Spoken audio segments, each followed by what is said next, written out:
Welcome to While You're Reading, the podcast that unpacks the hype behind everything from book talk obsessions to Booker Prize winners. Hi, Ellen. Hi, Ellie.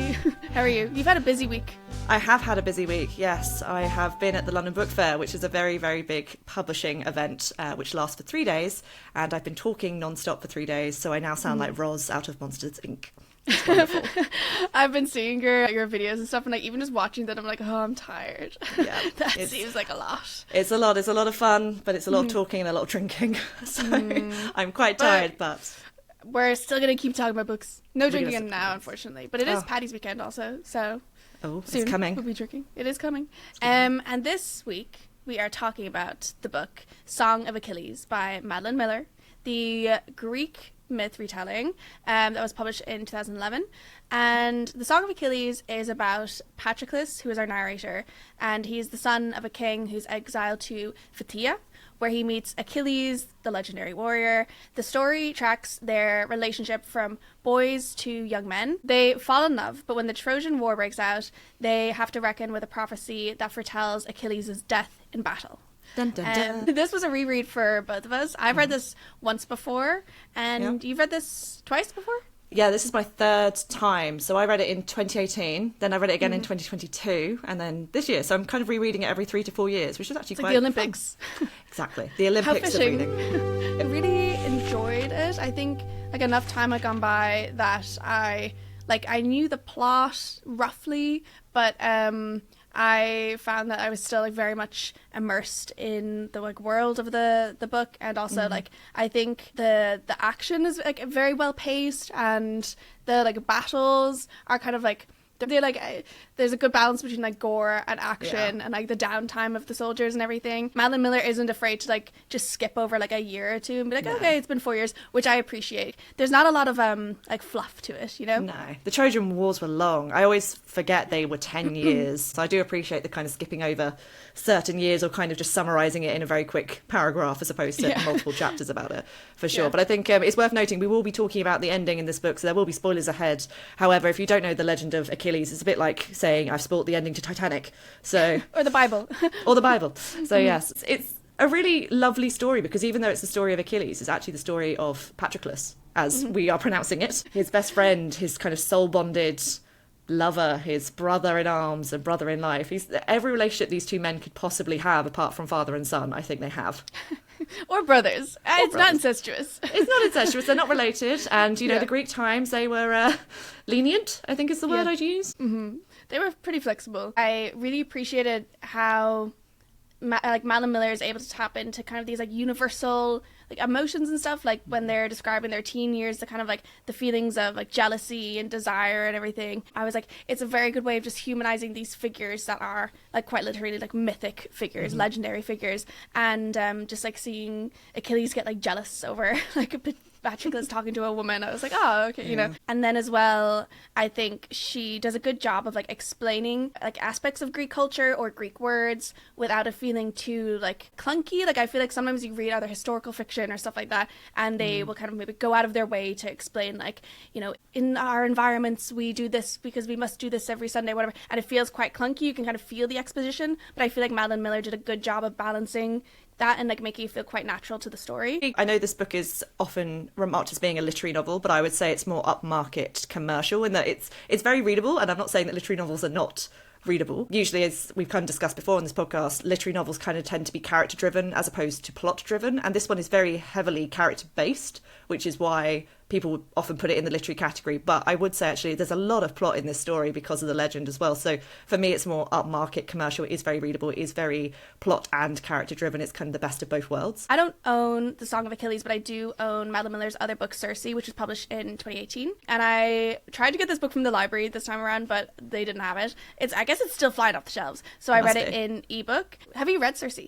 I have, yes. I've read everything that Madeline Miller's ever written, actually, including her short story Galatea, which I highly recommend too. I think I've read that as well, but I can't really remember it too well. But what brought you back to reread The Song of Achilles, like the first time around? I think actually it was the hype. It was BookTok. Okay, yeah. You know, BookTok, TikTok made me buy it. TikTok made me reread it. I read it in 2018 when I think there was a lot of hype around Greek myths all of a sudden, mostly, I think, because of Stephen Fry's Mythos. which came out and was a huge success in publishing. And it did seem to trigger a lot of publishers suddenly pushing, oh, we have Greek myths, we have retellings, come read ours. So Bloomsbury, obviously, I got some targeted ads, I think, and I picked it up and thought, this sounds great, read it, loved it. And then in 2022, I reread it, and it was, I think, because of BookTok, that was when I started my TikTok. And I was definitely being delivered this ACOTAR, which we have now read, and I am enjoying book 2, by the way. And then I read The Secret History. I read kind of all the BookTok OG. TikTok made me buy it, and it was my favourite. Definitely Song of Achilles was definitely my favourite, even though it was a reread, even then. Wow. Yeah, because the book came out in 2011. I know Madeline Miller worked on it for 10 years. She has a master's in classics from Brown University and a PhD in dramaturgy from Yale. And I know she also taught Latin, Greek, and Shakespeare in high school. I know it had this huge wave of popularity that was driven by social media, but was it popular when it came out initially? It was successful, modestly successful, I think is the term I'd use. It was published in the US by HarperCollins. It was published by Bloomsbury in the UK in 2011 at the same time. And it won the Orange Prize for Fiction, which is now known as the Women's Prize for Fiction, in 2012, which is a big accolade. That's a very big success. And it definitely had impact. It sold over, just under 100,000 copies in physical format, so hardback and paperback, within 2 years of publishing, which is strong sales. I think they're on the modest side of strong sales, but decent enough for a debut that had very reactive, I'd say, marketing and support from Bloomsbury. They waited until it won the award before they kind of really pushed it heavily. But this was still at the early days of social media. Twitter and Facebook had only just kind of started. Meta advertising wasn't really a thing yet either. So it was a new time. And then later on, when TikTok came in and people had read Circe and were obviously going back and revisiting or were discovering Madeline Miller for the first time, Song of Achilles then became big. But it was, for the first 10 years of her career, she was just, kind of a one and done, one hit wonder almost.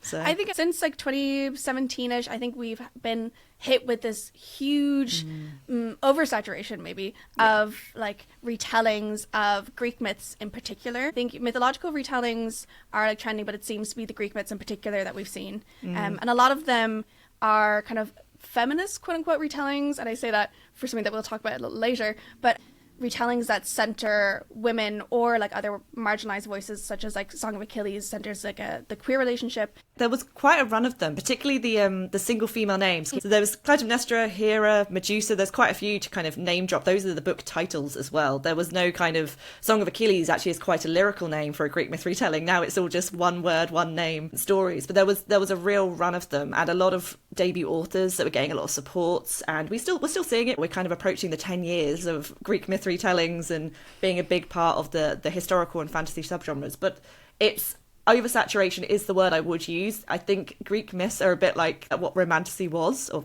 could be in future, in the sense that it was everywhere. Everyone was looking for it. Everyone was publishing it. And now everyone's doing the same thing with romantasy. So I'll be interested to see if romantasy, for example, has the same trajectory as well, because Greek myths aren't going anywhere, but they're no longer trending. They're more of a staple rather than a zeitgeist or a trend. It's important to know that the kind of retelling of Greek myths is not a novel invention, no pun intended. We had Mary Renaud, who was publishing kind of from the 1950s to 1980s and who was centering gay characters in her myth retellings. Margaret Atwood's The Penelopiad, which was published in 2005, was very popular, and it was a kind of precursor to the modern feminist retellings that we're seeing now. Love that book.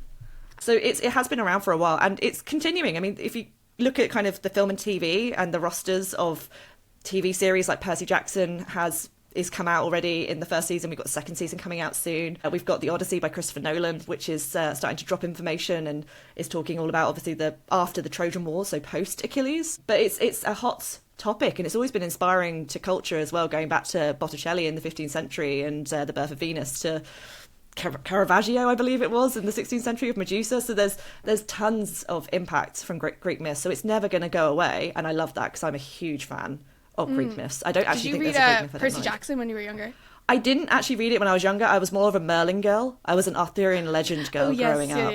Yeah, very much so. But then as I got older, and I think, to be honest, because of the 2017, 2018 releases, so I got Emily Wilson's translation. Her translation was the first time I ever read or listened again to The Odyssey. I listened to it in audiobook. It was brilliant.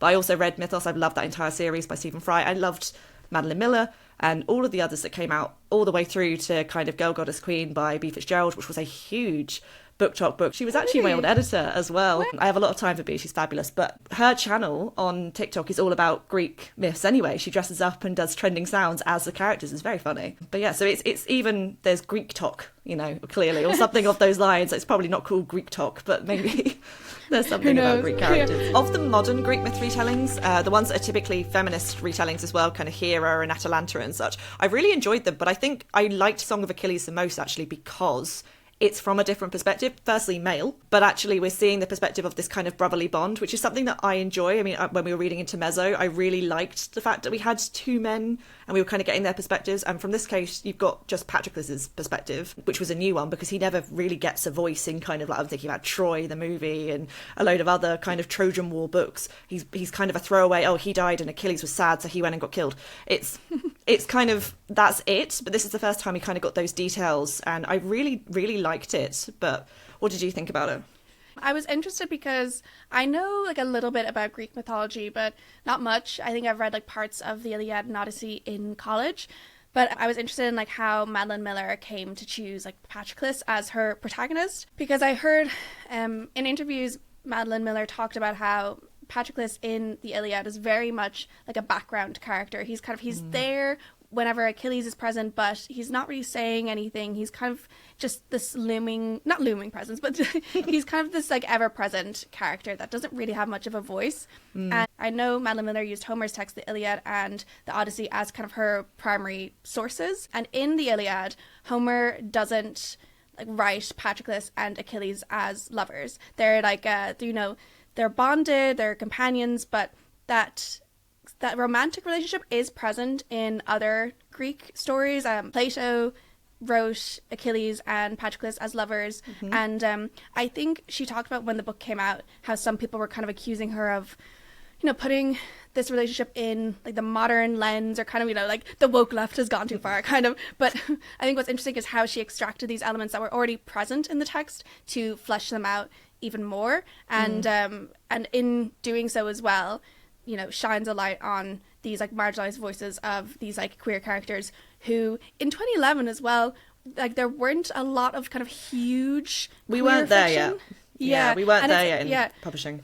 It's interesting like how much has changed in just those like 15 years, but I think that was part of the reason as well why the Song of Achilles got so much attention and popularity, was because it was a gay relationship, and it was a fantastic story as well. And I think that was like part of the reason why so many people online really resonated with it. I know Madeline Miller has said that like people who read the book have come up to her and said that they've had parts of the book in their wedding vows, that people use this to help come out to their family or their friends. Yeah, it's crazy. It's amazing. It's really sweet. Yeah, it's good. Because I'm going to ask you a question. Do you cry when you read books? I feel like I'm soulless because I never cry, but this is one that everyone I speak to, or friends that I speak to that have read it, have all said they've wept at the ending, because it's a sad ending. It's a sad, happy ending to an extent, but it is, this is not a story that ends with a happily ever after.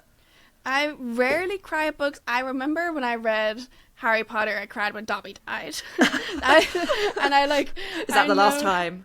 Yeah, that might have been the last time. 20 years ago. Dobby took your soul.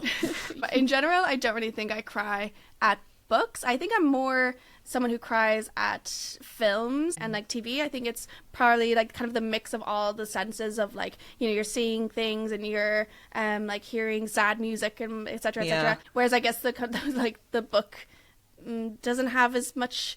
It's not that it doesn't have as much of an emotional impact on me, but for some reason I just don't get moved to tears. Like I can love it and be like, oh, that was amazing, but I don't really like weep. No. I just remember there was a trend on Book Talk where people would record themselves crying whilst reading. And it was a really, really big deal. It was mostly for the books like A Little Life and other TikTok OGs that I'm sure we'll come onto at some point. But the Song of Achilles was definitely one of those, because it's a beautiful story and there are very sad moments, and obviously the loss of these soul-bonded men, and having kind of gone all the way almost from childhood all the way through. And I think the big thing for me was the intimacy of it, because we're not really getting the perspective of other people on their relationship. We're getting the fear from Thetis, who's Achilles' mother, who's got this prophecy that says that Achilles will die if Patroclus and him stay together. So she's always trying to get between them. She's not judging them for being in love. There's no kind of anger or frustration that these two men are lovers. It's a very, like I said, representation of the lenient times of Greek Roman legends and such. I liked the fact that we're just seeing their connection, whereas every other story is about someone feeling uncomfortable because of other people's opinions. There's none of that. There's no fear over what they have. It's just what they have, and it's such a personal element. And I found that particularly lovely, and not necessarily moved to tears, but very moving. And I can understand why people do cry when the ending occurs and the build up of that, because it is very, you do feel a third wheel in the relationship effectively. When Patroclus kisses Achilles for the first time, there's like, you know, that kind of like shock between them, and Achilles runs off, and then Patroclus is like, oh my god, why did I do that? But it's not necessarily the kind of like the gay aspect of it that I think was that like barrier to overcome. It felt like it was written much more of just like, you know, these are two people, and he, you know, tried to make a move on his crush, and he thought it didn't work, and so that's kind of like, yeah, it backfired. And I think we've all been there, outside Greg's. Yeah, outside Greg's. Teenage, the worst ever kisses possible. Oh, I'm glad I didn't have that rite of passage. The intimacy and the connection of their relationship is one of the reasons why this is a, you know, a timeless story, and why like you can read it even though it's set in, you know, these ancient times and in a culture and religion that is completely foreign to us. It's those core elements of human connection and love that really like propel the story, and they're the core of the story. And I think that's just what Madeline Miller does really well. You know, I watched a really great video essay from a YouTuber called Kate Alexandra, who made a video called The Problem with Greek Myth Retellings, and it was really, really interesting. Like, I recommend that people watch that after they've finished this episode, of course. But Kate Alexandra talks about how the feminist retellings of Greek myths has become this very buzzy marketing term, but how some of these retellings actually strip the female characters of kind of the interesting and nuanced points that were present in the original myths. She gives the example of a book called 1,000 Ships by Ashley Haynes, which is about the like Trojan War and the events of the Odyssey. And I think it's largely from Penelope's perspective, who is Odysseus's wife, and it's told like through letters to Odysseus. And in the original like Odyssey, Penelope refuses to take a suitor while Odysseus is off like gallivanting for the years that he's gone. She's very smart, and she has this intentional passivity to her. And then I think in retellings, when people think that passivity equals weakness, trying to recast her as like, oh, she's a strong female character, it actually takes away those like interesting elements that made her a kind of a three-dimensional person in the original story, and imbuing these female characters with more agency or like more awareness of sexist politics. It might seem like it kind of works for a modern audience, but I think it can be dangerous to kind of impose modern morals on these like retellings if without kind of taking in the balance of the like nuance of the actual story. I think authors might get so caught up in making something feminist and like foregrounding the female perspective, taking these characters from the side and putting them front and center, that it ends up kind of eclipsing everything else. And but then Madeline Miller did that though with Cersei. Yeah, so, but I think she did it well. That's the thing, you know? That's the difference. That's the difference. I mean, it's interesting because Natalie Haynes is a classicist as well, I believe, from Britain. Don't quote me on that because I'm not exactly sure. But I know she's written quite a lot. I've read Pandora's Jar and 1,000 Ships, and I know she's written a few others as well. But yeah, because it's Madeline Miller with Cersei, which I liked, but I haven't reread it, and I probably wouldn't. I remember actually read it last year and I enjoyed it. Interesting. So I remember feeling underwhelmed because I read it after Song of Achilles and thinking, oh, it's going to be just like this. It's going to be so intimate and so beautiful. I'm going to be moved and it's going to be wonderful. And it's fine, but I don't think it was as clean, perhaps, as Song of Achilles, in my opinion. Still very well edited, still very well written, but I won't reread it. I think given that it is now 2025 and there has been a good 7, coming up for 8 years kind of gap between publications, she's due, I'd say. I think she's due another book. She's going to be a bit like Donna Tartt, releasing a book every decade or something like that. Yeah. I mean, I hope she is. I absolutely love her work. And I would really like to kind of read another one. But I don't know. I wonder what she's working on, if she's working on anything. Which one should she be working on, do you think? I think I've read in some like interviews and articles that she was working on a story about Penelope, but I'm not sure how true or like how up to date that is. I mean, Penelope, we've seen a few retellings of her, like the Penelopiad by Margaret Atwood from 2005 is one, and like I mentioned, the 1,000 Ships novel also follows and we Penelope. Just had Stephen Fry had Odyssey as well. He's just released that. So that's not a Greek myth retelling. That's more of a sharing of the stories. But that heavily features Penelope as well. I wonder, in the face of this kind of oversaturation of Greek myth retellings, if things are slowing down, if they're gonna end.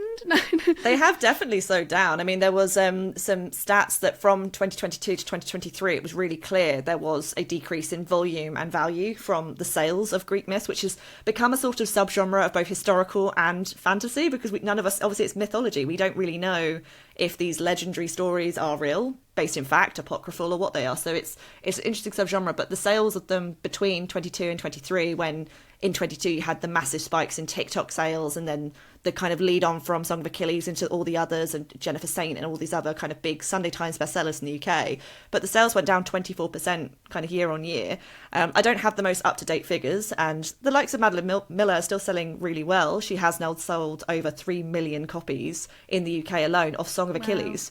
You know, to be a multi-million best-selling author, and rather than a multi-million best-selling book, it really is a kind of extraordinary number to have 3 million copies of one book sold. And particularly as a backlist title, it's a real kind of underdog story in that sense. But with Greek myths, I think people are going to still publish them. They're still popular. B. Fitzgerald's books are still very popular, and I think she's about to publish a third or a fourth soon. So they're coming out fairly regularly. They're moving more into the YA side of things, I'd say, less so in the adults. The adult space are kind of full of the authors that have previously published. We're getting less debuts in this space, more kind of established Greek myth retellings. So I think there may be a few more on the horizon, with the likes of kind of the Percy Jackson TV series, which has proven really successful, and the likes of the kind of new movie adaptations that are coming out of various Greek myths. I think we've even seen things like Chaos, for example, on Netflix, which is kind of taking the characters that we all know and modernising them in an interesting way. And Hadestown, the musical, still on the West End. These stories aren't going away. They're legendary for a reason. But from a publishing perspective, there's less of a hunger for them than there was 5 years ago. As a throwback to our ACOTAR episode, actually, I had a surprise favourite character in ACOTAR, which was Lucian, who was the best friend. Yes. And actually, in the Song of Achilles, I also had a favourite character that wasn't one of the main characters, and actually that was Odysseus. I really liked Odysseus in this, and maybe not liked, because actually Odysseus is a bit of an arse in this book, but I enjoyed the interpretation of Odysseus in this book more so than any of the other ones I've ever read of him. He's often kind of painted as Athena's favourite and such, and he is very wise. And in this one, he's just very cunning, and to the detriment of the characters, which is part of the legend. But he really kind of, I don't know, I just found the interpretation of Madeline Miller of Odysseus in this to be really interesting and more exciting in places than Patroclus, who occasionally I thought was a bit light shaded. Perhaps he wasn't as fully fleshed out as I want him to be in certain scenes. In other scenes he was, like the Chiron scene, the kind of that bit where he and Achilles are getting to know each other in training, I thought he was really fleshed out. In other scenes in the Trojan War setting, less so. But what do you think? Did you have a surprise favourite character? I think my favorite character was probably Chiron, who's the centaur, who like teaches them about medicine and teaches them music and everything. And I think that was kind of one of the most immersive parts of the novel for me as well. It's basically when Achilles and Patroclus are teenagers, before they go off to war, they go to do this like training with a centaur named Chiron. It's interesting as well because we all know Achilles as this legendary warrior, this kind of invulnerable person, but when he's doing his training, they actually don't do like fighting training. He's learning instruments, and he is a fantastic singer, and he's playing the lyre, and Patroclus is learning about medicinal herbs and everything. And it was just like a really sweet moment. It's just Achilles is such a theatre kid. He's such a theatre kid in this book. He's so dramatic. He really is. Madeline Miller did do a good job of making Achilles more sympathetic, because I think in the original Iliad he's quite like a literally cutthroat warrior, but with the focus on him playing musical instruments and the tenderness between him and Patroclus and stuff, she does a good job of fleshing him out and making him more sympathetic. Not that you necessarily have to like him in the end. So hypothetically, given that you don't actually own a copy of Song of Achilles, are you going to shelve it, share it, or shred it? I feel like I would just pass it along, because I do think it is an excellent book, and I think people should read it. So I definitely just passed on to any friend that I thought was interested. What about you? I'm definitely a shelve it. You know, I've got to keep it ready for the next 4 years so I can have my Olympic reread in 2029. Shelving it for me. Thank you, everyone, very much for listening to this episode of Why You're Reading. Please rate us 5 stars or leave a review if you are so inclined. You can follow us on social media, and you can let us know either in the comments of your podcast episode or on social media what you are going to do with your copy of Song of Achilles, if you've read it, if you like it, if you hate it. And we will see you in our next episode. Bye! Bye!